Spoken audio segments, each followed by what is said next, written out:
The world must also pay attention because as democracy is eroded internally in Pakistan, terrorism has surged in regions such as Khyber Pakhtunkhwa and Balochistan. This has not happened by accident, nor is it simply chance, wrote Pakistan's legitimate Prime Minister for the Time magazine from solitary confinement in a tiny cell at Adyala Jail, Rawalpindi. Mr. Khan emphasized that rather than addressing critical security threats, the Pakistani military's resources are diverted towards vengeance against political opponents such as PTI. He pointed out that the country's judiciary has been reduced to what he views as a tool of political persecution, and anti-terrorism courts are filled with his party supporters facing preposterous charges. Imran Khan, who has been arbitrarily detained for 574 days, wrote that the politically motivated charges against him are merely an attempt to silence his fight for genuine democracy. He emphasized that the struggle is not just about him, but about the systematic dismantling of democracy in Pakistan,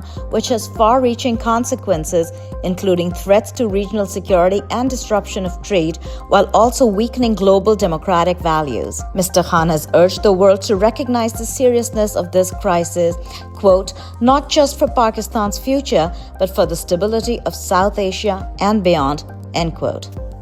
Pakistan's democracy ranking went down 6 spots to the 124th place in 2024, while being ranked amongst the top 10 worst performers in the Democracy Index published by the Economist Intelligence Unit on Thursday. Rigged elections, state-backed repression, controlled media, muzzled judiciary, and a ruling class that holds the public mandate in contempt have led to the country being placed among the world's authoritarian states.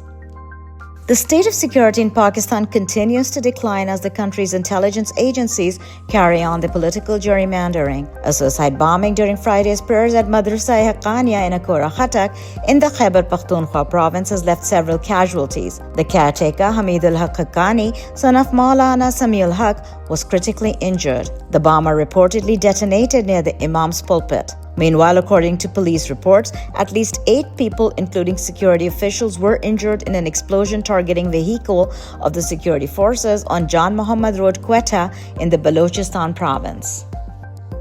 The PMLN-led coalition government expanded its federal cabinet as 24 new federal ministers, state ministers, and advisors took oath at the President House on Thursday. This extravagance is funded by taxpayers under an already crippling burden of inflation, high taxes, and a stagnant economy.